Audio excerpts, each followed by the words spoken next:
Reports 8 search warrants and affidavits were filed in connection with the case. We got a lot to cover, boys and girls, so let's get smarter with the help of our lead-off panel tonight. My good friend John Allen is here, senior national politics reporter for NBC News.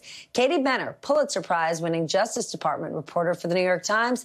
And Neil Katyal is back, Department of Justice veteran, former acting Solicitor General during the Obama administration, and live music enthusiast. Neil, we are going to turn to you first, of course. You've argued dozens of cases before the Supreme Court.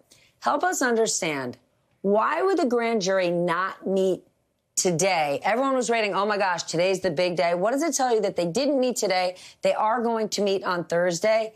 And how should we be thinking about, is there any sort of deadline for an indictment, or do we just wait and watch?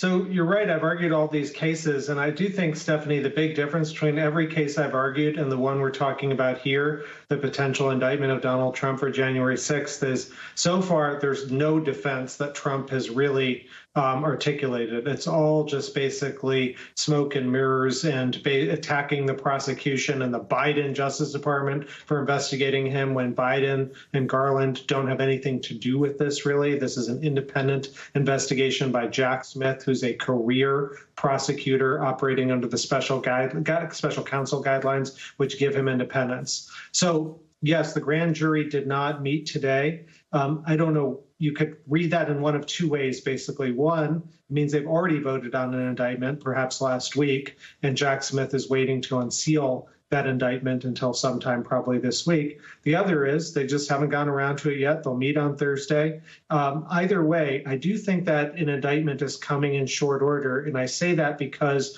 Jack Smith did something last week, which is pretty unusual. He issued a target letter to a former president of the United States. I think you only do that if you've got the goods, the case is buttoned up, and you're pretty much ready to go. So whether it's Thursday or Monday, I'm not sure. I will tell you, I'll go out on a limb and predict that we will see an indictment of Donald Trump before Barbenheimer leaves the movie theaters. But how worried are you about the timeline? Because Donald Trump might not have a defense to these things that he could be accused of, but he has a defense strategy, and it's delay, delay, delay, and try to get reelected. And that might actually work, which would be so damaging for justice to never actually prevail, for things not to go to trial, for the charges not to be filed if they should be, because it will mean he has special treatment and never faces justice. 100%. It would be a crime against the American people of the highest order if Donald Trump somehow nullifies the prosecution through a political strategy. I think, Stephanie, that might occur with respect to the Mar-a-Lago case. There, the judge, Eileen Cannon, has said the trial is going to occur in May of 24, well before the election. But there's the possibility that she will delay things further. I think with January 6th, however, you don't have any of the same procedural issues about classified information and the like. So I think that trial can move much more quickly. And here, Donald Trump's lawyers, I think their strategy has backfired by saying that they couldn't try the Mar-a-Lago stolen documents case in December and have pushed it back to May. That now leaves December wide open for another criminal trial of Donald Trump, and January 6th could very well fit that bill.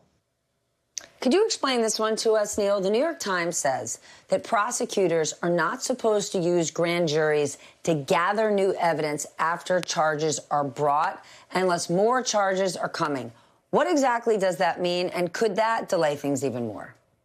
Yeah, so that is the general rule. It's not ironclad. There are certainly exceptions and the like. I think that article that you're referring to refers to the fact that Bernie Kerik, who was working for Rudy Giuliani, has turned over some information just in the last, I think, 24 hours to Jack Smith. I think a lot of that evidence has already been looked at by other authorities. I don't think it's I think it's more of a sideshow and a distraction. I could see Trump hoping maybe that would delay his indictment even further, but I don't really put much stock in that. So I think that whole storyline, there might turn out to be something, but we don't know enough to say that that's what's happening here. Katie, you covered the Justice Department. What are you hearing from your sources about these cases that Smith is working on?